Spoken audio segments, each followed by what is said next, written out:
Deuxième jour de la semaine, mesdames et messieurs. Bienvenue dans une nouvelle session informative sur la télévision Maranatha Bénin. Voici le sommaire. Parler de la présence de Dieu, c'est évoquer cette réalité qui dépasse les paroles et touche le cœur. Une présence qui rassure, qui guide et qui transforme. On suivra dans ce journal avec le pasteur Saturnin Kotoki ce concept. Dans les couloirs feutrés d'une maternité, on croise des pas rapides, des voix douces. Souvent, celles qu'on aperçoit en premier sont les sages-femmes. Figures familières de la naissance, elles sont là pour accompagner les femmes enceintes depuis le début de la grossesse jusqu'à l'accouchement. Les détails dans un instant. Et puis au Sénégal, la tension monte depuis quelques semaines dans les universités.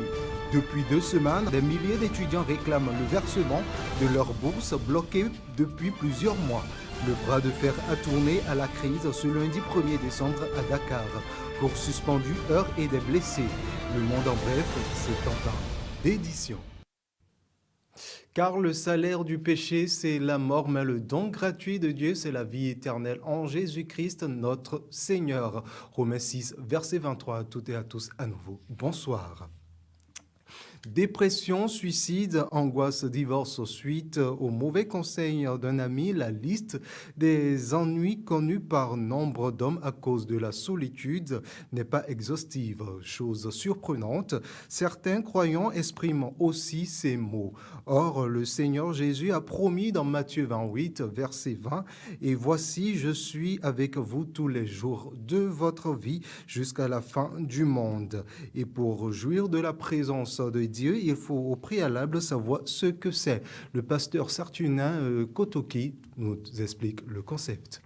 La présence de Dieu, c'est Dieu qui se rend réel, proche, actif dans la vie de l'homme, dans la vie du croyant.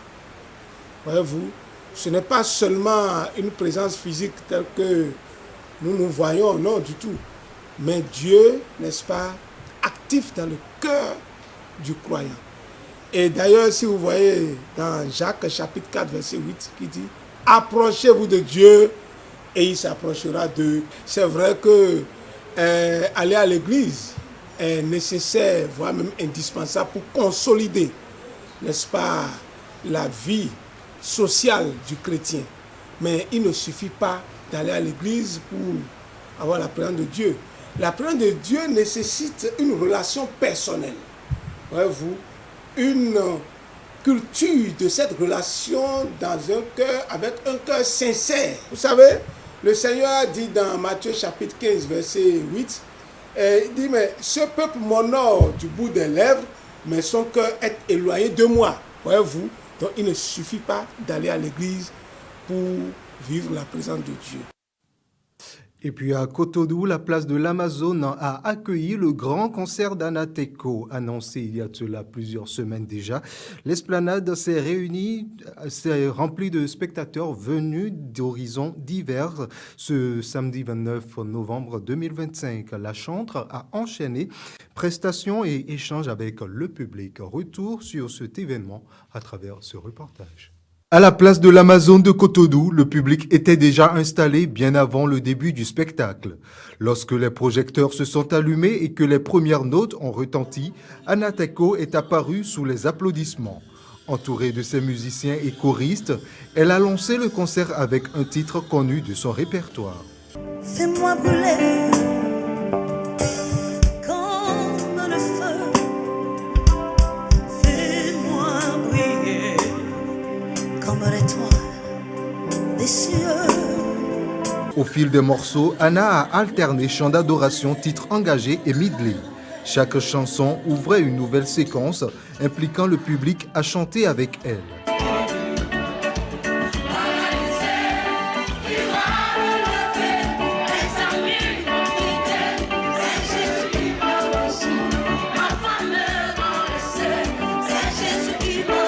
Le concert s'est conclu sur l'un de ses titres les plus populaires.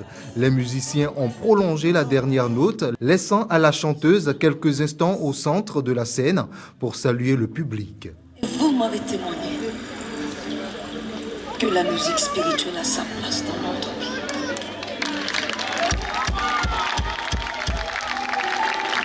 savez,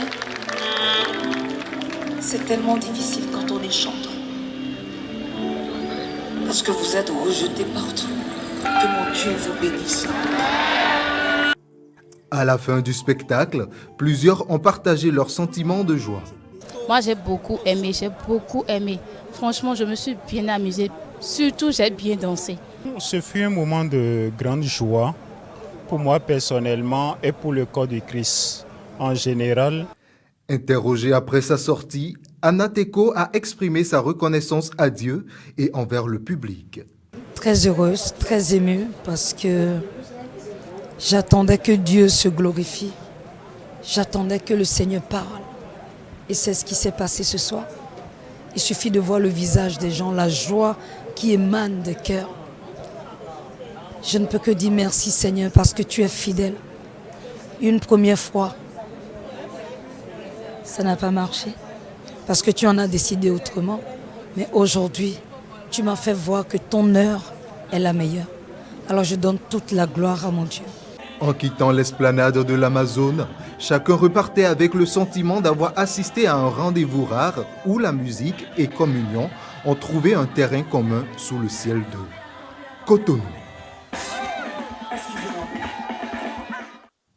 Et puis en bref, dans ce journal, la Commission électorale autonome Sénat a remis ce lundi 1er décembre 2025 les récépissés définitifs aux partis retenus pour les législatives du 11 janvier 2026.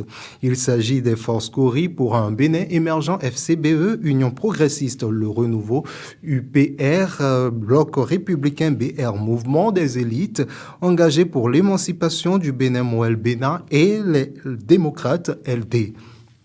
C'était en présence des représentants des formations politiques dont les dossiers ont été validés au terme d'un contrôle rigoureux des pièces administratives et des listes de candidatures.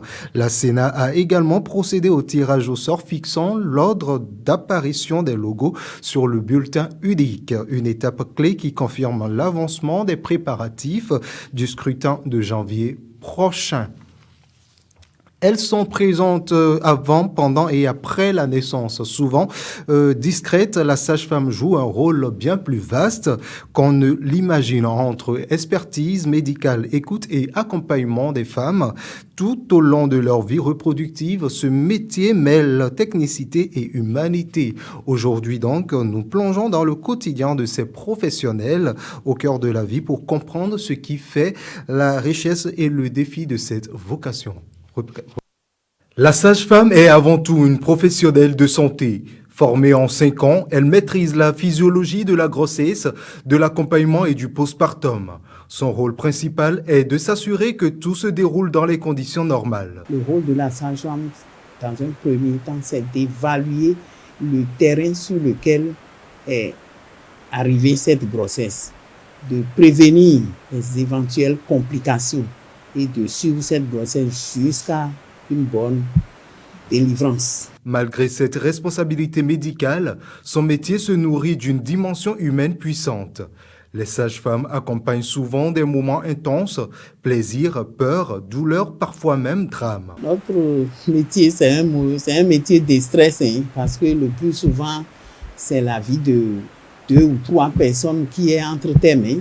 Si la grossesse, c'est une grossesse gémellaire, ça fait 3 personnes. Et au-delà même, parfois. Donc, c'est un moment de stress parce que si ça n'aboutit pas, on dit souvent que l'accouchement, c'est une aventure.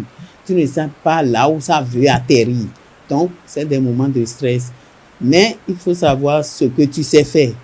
Et c'est en ce moment que tu fais, ce que tu sais faire là, tu vas l'appliquer. Dans ce rôle, on oublie souvent que leur champ de compétences dépasse largement la salle de naissance. Elles suivent les femmes tout au long de leur vie reproductive. Il faut avoir une écoute attentive. Il faut avoir de l'empathie. Mets-toi à leur place. Donc, et c'est un rapport qui se tisse du jour au lendemain. Les visites, après les visites, après chaque visite, ça dépend de la manière dont tu lui expliques les choses. Parce que les femmes, normalement, il faut, quand tu veux faire quelque chose avec une femme, même les examens journaliers, Tu lui expliques, madame, tu es là sur ta grossesse, c'est moi qui suis chargée de faire ci. Donc, tu lui expliques ce que tu veux faire. Et là, elle met sa confiance en toi. Elle sait qu'elle a compris quelque chose de ce que tu veux faire. Être sage-femme, c'est assister au commencement, c'est guider des femmes dans un moment unique de leur vie. C'est tenir un équilibre subtil entre science et intuition. Mais c'est avant tout célébrer la vie. Comprendre ce métier, c'est reconnaître la pluralité de leur mission, leur expertise médicale et l'immense part d'humanité qu'elles offrent quotidiennement. Dans le secret des maternités au cœur des cabinets, elles sont les gardiennes discrètes et essentielles de la santé des femmes et des nouveau-nés. À l'international, des milliers d'étudiants des universités sénégalaises réclament leur versement de leur bourse bloquée depuis plusieurs mois déjà. Aux États-Unis, Donald Trump veut exclure l'Afrique du Sud du prochain sommet G20 et en Guinée-Bissau, la junte et la CEDEAO posent les bases d'un dialogue. Le monde en bref de ce jour est une compilation de Félicité Botan. Ce lundi 1er décembre au Sénégal, le conflit autour du paiement des bourses d'étudiants a dégénéré. Cours suspendus, heurts et plusieurs blessés. Depuis 2 semaines, des milliers d'étudiants réclament leurs arriérés, parfois avec 13 mois de retard. Le mouvement a donné lieu à des affrontements. Gaz lacrymogène, jets de pierre, pneus brûlés. Une dizaine de blessés ont été pris en charge au centre des œuvres universitaires. La mobilisation s'étend à d'autres établissements, dont l'université de Fatick, et la grève illimitée se poursuit après l'échec des négociations. Les étudiants rejettent l'étalement des paiements proposés par le gouvernement. Le directeur des bourses, Jean-Amédée Diatta, parle d'un problème budgétaire et assure que les étudiants de master percevront leurs 24 mois de bourse. Une délégation de haut niveau de la CEDEAO est arrivée ce lundi en Guinée-Bissau, 6 jours après la prise de pouvoir par les militaires. Une visite marquée par l'absence remarquée du président capverdien qui s'est retiré de la médiation. La réunion à huis clos entre la CEDEAO et le général Horta Ntam a duré 3 heures. À l'issue des échanges qualifiés de fructueux, l'organisation a réaffirmé sa condamnation du putsch et exige un retour rapide à l'ordre constitutionnel. La transition d'1 an sera discutée lors du sommet du 14 décembre à Abuja. Le Nigeria accorde par ailleurs l'exil politique à l'opposant Fernando Dia. Le bras de fer se durcit entre Washington et Pretoria. Donald Trump accuse l'Afrique du Sud de persécuter la minorité blanche, une désinformation flagrante selon Cyril Ramaphosa. Après avoir boycotté le G20 de Pretoria, les États-Unis menacent de ne pas inviter l'Afrique du Sud au sommet 2026. Depuis le 1er décembre, le site du G20 a été entièrement nettoyé. Plus aucune trace de la présidence sud-africaine. À la place, une photo de Trump et le message The best is yet to come. Ramaphosa réplique que son pays reste un membre à part entière du G20 et appelle à un dialogue respectueux. C'est la fin de ce journal, mesdames et messieurs. Merci de nous avoir suivis. Vous le savez déjà, retrouvez-nous également sur nos canaux digitaux YouTube, Facebook, TikTok, Instagram et X. Très bonne suite de programmes en compagnie de la télévision Maranatha Bénin. Bonsoir chez vous et que Dieu vous bénisse.